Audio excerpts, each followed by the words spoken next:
At sa nakaraan nating kwento, sa hindi kalayuan, narinig ng mga nagtitipo ng halamang gamot sa gilid ng bundok ang malakas na ingay at inakala nilang kulog iyon mula sa kalangitan. Balik sa eksena kay Henry, patuloy pa ring bumabagsak ang malalaking bato at sa loob ng ilang segundo, tiyak na matatamaan nito si Henry. Bago pa man siya matamaan binigkas niya ang spell na Frozen Field, lumikha ito ng shield sa paligid ni Henry at ma-freeze ang lahat ng bato sa ere. Napangiti siya at sinabing sapat na ang kanyang ginawa. Ang buong paligid ni Henry ay binalutan ng nagyayelong kapaligiran, susubukan niya ang lahat ng kakayahang ibinigay sa kanya ng kanyang 5 bilog. Gamit ang isa pang spell na Shockwave, pinasabog niya ang mga nagyayelong bato, at ang ibang mga piraso nito ay nagkalat sa ere na delikado na nahuhulog patungo kay Henry. Nagsilbi itong pagsasanay ni Henry, iniiwasan ang mga matutulis na piraso ng yelo gamit ang circle steps mula kay Kapitan Baron, at kasabay ng kombinasyon ng kanyang mahika sa pagpapataas ng mga katangian mabilis niyang nilalampasan ang bawat piraso ng yelo nang hindi natatamaan. Sa huli, nakalampas siya ng walang gallows at napangiti siya. Pawisan pero masaya at sa tingin niya sapat na ito para hamanin muli si Kapitan Baron. Bumalik siya sa training ground at hinamon si Baron sa isang laban. Nagulat si Baron pero sinabihan ang sarili na hindi maaaring mabilis na natutunan ni Henry ang paggamit ng circle steps. Pumayag si Kapitan Baron sa hamon, sinabi niya kung mahawakan siya ni Henry kahit isang beses, magsisimula na sila sa pagsasanay ng sword techniques. Bibigyan niya si Henry ng sapat na oras upang subukan gamit ang buhangin na orasan. Sa kumpiyansa at siglang sagot ni Henry, sinabi niyang naiintindihan niya at handa na siya. Binalaan siya ni Baron na kung matalo siya, ay makakatanggap siya ng parusa. Pero hindi natinag si Henry, at sinabi niyang patas lang yun, at naisip niya na gusto rin niyang subukan ang kanyang awakening nang hindi gumagamit ng mahika. Nang balikter na ni Kapitan Baron ang buhangin na orasan bilang hudyat ng pagsisimula, inihanda ni Henry ang sarili para sa kanyang pinakamalaking pagsubok at agad niyang sinimulan sa pagtakbo gamit ang footwork na circle steps. Sinubukan na hawakan ni Henry si Baron sa unang pagtatangka, pero madali itong naiwasan ni Baron na may kalmadong mukha. Hindi sumuko si Henry at sumubok ulit, pero naiwasan na naman ito ni Kapitan Baron. Pinag-aralan ni Baron kung paano gumalaw si Henry gamit ang circle steps. Habang sinusubukan ni Henry na muling hawakan si Baron, sinalubong ni Baron ang kanyang braso at hinawakan ng mahigpit, at madaling inihagis si Henry sa kabilang panig ng training ground. Bumagsak si Henry sa lupa, at tiningnan ang guro ng may galit at pagtataka. Ngumiti lang si Baron at sinabing hindi naman siya nangakong hindi siya aatake sa kanya. Matapos mag-isip sandali, tumayo si Henry at naisip na kailangan niyang maging mas maingat.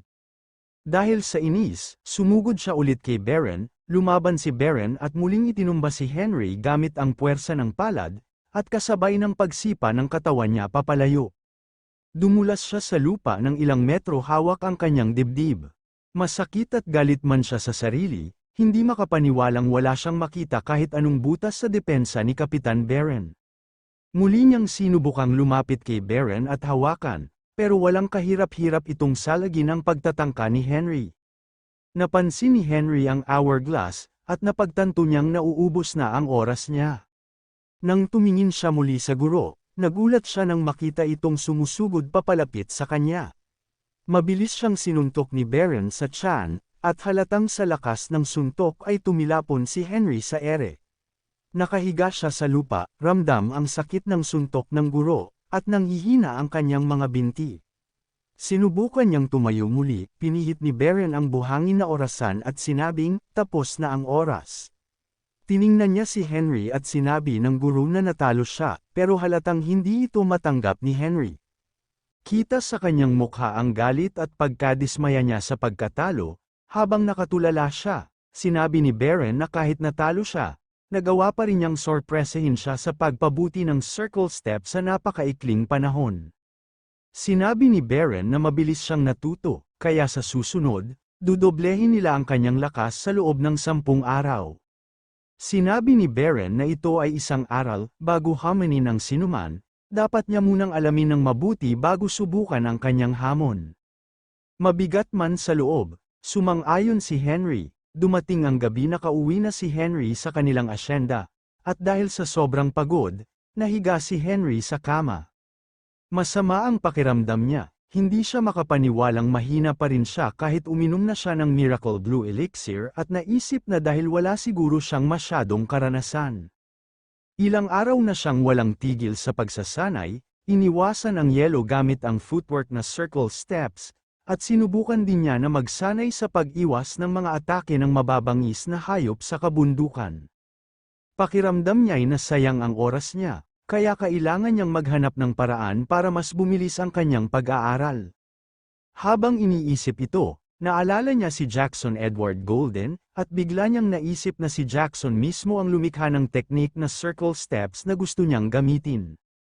Naisip niya na gumamit ng teknik na nakatataas kesa sa teknik na circle steps ni Jackson Golden, at naalala niya ang isang mas malakas na teknik na galing kay Hector Meyer na naging sanhi sa pagkatalo ni Golden. Si Hector Meyer ang huling mandirigma ng Forgotten Realm at ang tanging taong nakatalo kay Jackson Golden. Pero sa huli kahit natalo niya si Golden, siya at ang kanyang mga kasama ay napatay ni Henry sa panahon ng digmaan. Habang nakaupo sa gilid ng kama, iniisip niya na hindi sana ito nangyari kung tinanggap lang ni Hector ang alok at ang mga kondisyon niya. At sa pagkakataong ito na pagdesisyonan niyang humingi ng tulong kay Hector Meyer, pumunta siya sa silid-aklatan at kinuha ang isang lumang libro. Hindi niya inaakala kung saan gagamitin niya ang isang aklat ng itim na mahika. Napansin ni Henry na maraming mali sa libro pero buo pa rin ang mga pahina at maaari pang ayusin. Kumuha siya ng panulat, at sinulat niya sa libro. Tulad ng guillotine na nagpaparusa sa masasama. Tulad ng hukuman na naghahayag ng mga nagkasala. Tulad ng inquisition na nagpaparusa sa mga makasalanan. Tulad ng pagsubok ng mga mangkukulam na nag-aalis ng makasalanan. Gamit ang isang spell, pinabalik niya ang mga naburang salita, nagliwanag ang libro, nawala ang mga mali, at bumalik ang mga naburang salita. Isa ito sa pinakamagaling niyang spell na naimbento niya. Binuksan niya agad ang libro at binasa ito. Makalipas ang ilang sandali, napagtanto niyang napakahirap buhayin ang patay, at naisip niya kung isang tunay na milagro ang kanyang muling pagkabuhay. Para magawa ito, kailangang gawin ang ritual sa ilalim ng buong buwan, gamit ang isang bagay na may kaugnayan sa espiritu. Tumingin siya sa bintana at naisip niyang ang problema niya ay ang bagay na naiwan ni Hector Meyer. Kumuha siya ng chalk at gumuhit ng isang pattern sa sahig para sa ritual, nilagyan niya ito ng mga kandila at inihanda ang sarili. Ipinatong niya ang kamay niya sa gitna ng pattern, at binigkas ang salita ng panimula ng ritual at sinabing, "Dumating ka." Biglang nagliwanag ang buong silid na may ilang haligi ng liwanag malapit kay Henry. Nagtagumpay siya, lumitaw ang isang nilalang sa gitna ng ginawa niyang ritual, ngumiti siya at sinabing masaya siyang makita ito at matagal na rin silang hindi nagkikita. Pero hindi niya tinawag ang nasummon na espiritu na isang tao, isa itong palaka na nasa anyong tao na nilikha ng kasakiman ng mga tao. Ang espiritu na ito ay sumusunod sa batas ng patas na pagpapalitan. Sinabi niya sa palaka na isinulat niya ang pangalan nito sa ritual, at tinanong niya ang nasummon na espiritu kung nakita niya ito. Sumagot ang espiritu na hindi, at gusto nitong makita kung sinong hangal ang gumamit ng kanyang sagradong pangalan. Galit na tinanong ng palaka kung sino ang tumawag sa kanya. Ngumiti si Henry at sinabing kung hindi ba niya siya nakikilala, tinawanan niya ito. Sinabing alam niyang gusto siya ng espiritu kahit hindi nito aminin. Nagalit ang palaka at sinabing hindi niya alam ang sinasabi niya. Sinabi ni Henry na siya ang master ng Magic Tower, pero nagbago ang anyo niya dahil sa ilang pangyayari. Hindi ito pinaniwalaan ng palaka at galit na sinabi na kung anong walang kabuluhan ang kanyang binubulalas. Naalala ni Henry ang mga dati nilang palitan ng sagradong Wendragora at sanga ng puno ng kasamaan, kasama na ang isang pangil ng ghostly tiger kapalit ng Flute of Fate noon. Gulat na gulat ang palaka, ang taong nakakaalam ng mga lihim na ito ay matagal nang patay. Inis na sinabi ng Polaka na patunayan niya ang kanyang pagkatao at kung siya nga si Henry Morris nung dati ay kailangan niyang ipakita sa kanya ang magic emblem, at idinagdag pa niya na may napaka-unique na magic emblem si Henry na kilala niya at siya lang ang merong ganoon sa buong mundo. Tumingin si Henry sa kanyang palad at pinalitaw ang asul na apoy, at ang asul na apoy ay naging hugis dragon sa kanyang palad. Lalong nagulat ang Polaka, at hindi makapaniwalang tinanong kay Henry kung bakit siya bumalik sa Fifth Circle stage at nasa ibang katawan ng tao. Nakangiti si Henry at sinabi na wala siyang oras para sa mahabang paliwanag, masaya lang siyang makita ang Polaka ulit. Nalilito ang Polaka, ang alam niya lang na muling nabuhay ay sa anyo ng mga patay. Napabulalas ang Polaka na kahit sa kanyang pagkamatay ay lagi siyang sinusorpresa ni Henry. Sinabi ni Henry na hindi niya ito tinawag para lang makipag-usap, may kailangan siya sa kanya. Sumagot ang Polaka at sinabi kay Henry na sabihin sa kanya kung ano ang gusto niya. Sinabi ni Henry na kailangan niyang makahanap ng isang bagay na may kaugnayan kay Hector Meyer. Subalit nag-alinlangan ang Polaka at dahil nasa ikalimang bilog lang siya ngayon, tinanong niya si Henry kung mayroon siyang mahalagang bagay na ipagpapalit. Ngumisi si Henry at sinabi niya na ibubunyag niya sa kanya kung paano siya nabuhay muli bilang kapalit, ngunit sasabihin niya lang ito kapag nakuha na niya ang item na mula kay Hector Meyer. Sa huli na pabuntong hininga ang Polaka at napapayag, sinabing tungkulin niya ang ganitong pagpapalitan. Maya-maya pa nagsimulang magliwanag ang paligid sa Polaka, pagkatapos ay may inilabas siya mula sa kanyang bibig na isang singsing. Sinabi niyang ito ang singsing ng kasal ni Hector Meyer, na minsang ipinagkasundo sa isang prinsesa. Sinulyapan ni Henry ang singsing na may pandidiri at sinabing ang engagement ring ang eksaktong kailangan niya. Nasiyahan ang Polaka sa ipinatawag na bagay, at panunuyan niyang sinabi kay Henry na kunin ito sa kanya. Bago pa man kunin ang singsing, ginamit ni Henry ang spell para maging malinis ang singsing at mawala ang mga laway mula sa Polaka. Ikinairita ito ng Polaka dahil sa kanyang pagiging maselan. Matapos kunin ni Henry ang singsing, nagsimula siyang magsalita tungkol sa itim na mahika at kung paano ito naging dahilan ng kanyang muling pagkabuhay.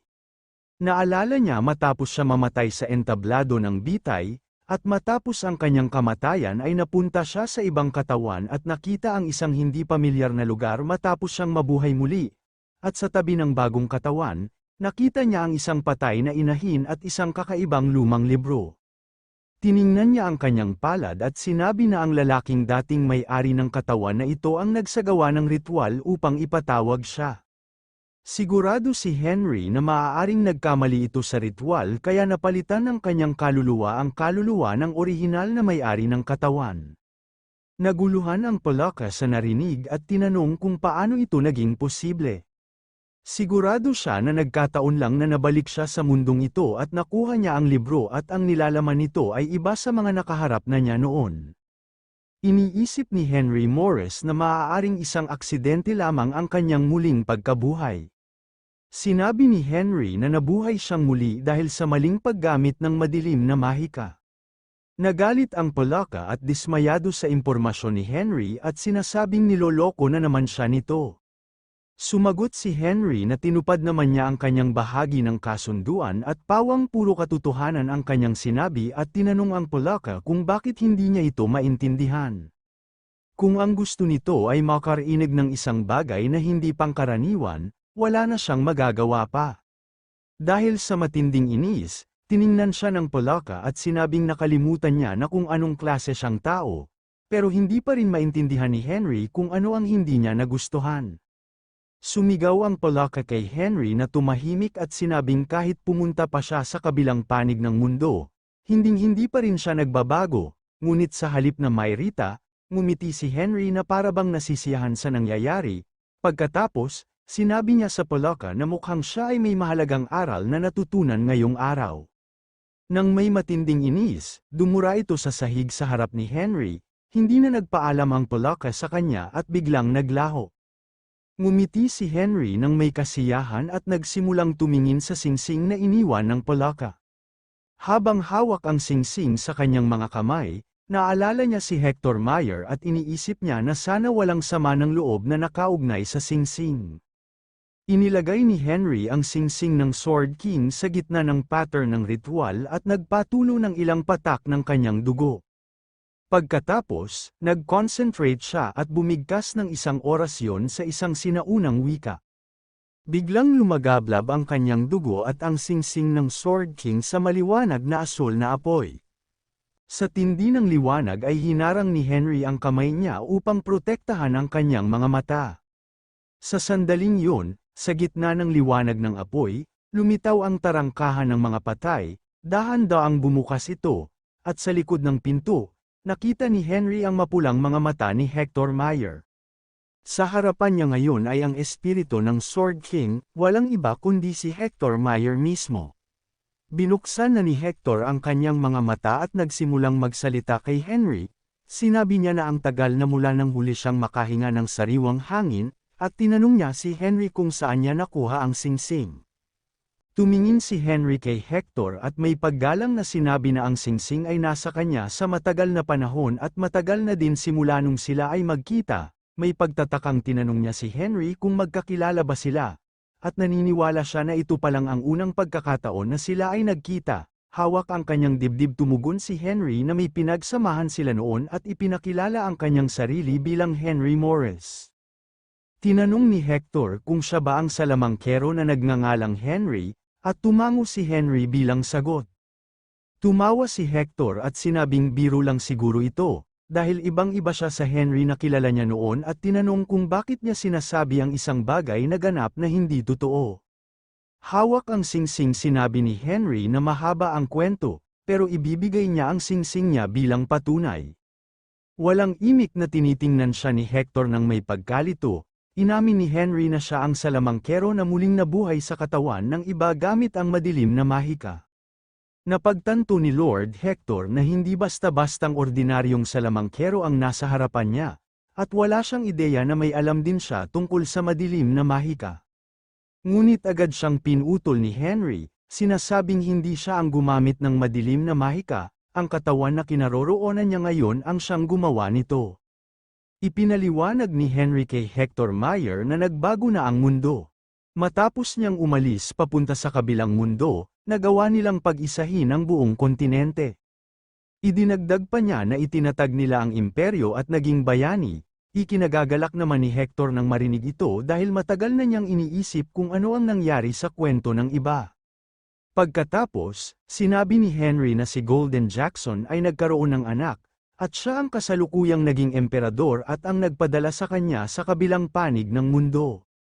Napuno siya ng galit, at sinabi ni Lord Hector na palaging may mga traidor sa piling ng mga mahal sa buhay. Pinaparamdam din ito sa kanya na para nasayang ang kanyang kamatayan. Nagngangalit ang ngipin ni Henry at sinabi na hindi niya mapigilan ang kanyang galit, na siyang dahilan kung bakit hindi siya makatulog ng maayos. Tinanong niya si Hector kung pareho ba sila at nais ba niyang maghiganti katulad niya. Hinulaan ni Lord Hector na tinawag siya ni Henry mula sa mga patay upang magsanib puwersa. Sumagot si Henry na magiging maganda sana yun, pero wala siyang sapat na lakas upang buhayin siya. Naguluhan si Lord Hector at tinanong kung bakit siya naririto at kung balak niya lang bang ipakita sa kanya ang kanyang muling pagkabuhay, at tinanong kung tama ba siya.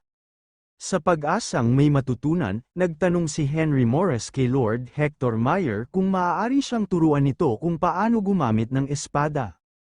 Nagulat si Hector sa hiling ni Henry. Sinabi niya sa buong buhay niya, hindi pa siya nakarinig ng ganoong kahibangan, at nagtatakang tinanong kay Henry kung bakit niya kailangan matuto ng espada gayong isa siyang magician. Ipinaliwanag ni Henry na ang kasalukuyang pamilya niya sa katawan niya ngayon ay nagmula sa sinaunang angkan ng mga swordsman. Naabot na niya ang tugatog ng mahika, kaya ngayon, interesado siyang matuto ng mga teknik sa pakikipaglaban gamit ang espada. Napangiti si Lord Hector at sinabing nakakatawa na ang salamangkero na naging dahilan ng kanyang pagpapatapon sa kabilang mundo ay ngayon humihingi ng tulong sa kanya. Napayuko si Henry at may pagsisising humingi ng tawad kay Hector Meyer kung mayroon pa siyang sama ng loob. Tinanong ni Hector kung ano ang pinagsasabi niya, At sumagot si Henry na tungkol ito sa kanilang nakaraan. Bigla na lang tumawa ng malakas si Hector Meyer, sinabi niyang hindi pala kasing seryoso si Henry tulad ng iniisip niya. Ipinaliwanag ni Hector na hindi lang niya ipinagtanggol ang kanyang kaharian noong laban nila, ipinaglaban din niya ang dangal ng kanyang kamahalan at ang karangalan din ng kanyang babae. At sa isang kabalyero na natalo sa laban, wala namang dahilan para magtampo siya o magalit. Sa wakas, napabuntong hininga si Henry at sinabing wala na siyang dapat ipag-alala. Tumango si Hector at sinabing ang magagaling na salamangkero ay palaging masyadong maraming iniisip. Pagkatapos, tinanong niya si Henry kung nangongolekta ba siya ng mga tropeo mula sa mga patay. Agad na sumagot si Henry, kinuha niya ang singsing bilang parangal sa alaala ni Hector. Muling napangiti si Lord Hector at tinanong kung siya ba talaga ay isang salamangkero o kung isa ba siyang payaso. Sagot ni Henry, siya lamang ang nakatalo kay Golden Jackson, at isa siya sa iilang swordmaster noong panahon niya. Napaisip si Hector Meyer at sinabing hindi niya inaasahang may ganoon siyang kabutihang loob. Napailing siya at sinabing inakala niyang wala itong pakialam sa kanya. Sinabi ni Henry na siya ay nararapat na igalang at parangalan. Idinagdag pang sinabi ni Henry na tinawag siyang Sword King matapos ang kanyang kamatayan, at sinabi ni Hector na wala siyang pakialam sa mga titulo pagkatapos ng kanyang kamatayan. Sa huli, pumayag si Hector Meyer na tulungan si Henry, pero hindi ito ganoon kasimple at meron siyang kondisyon.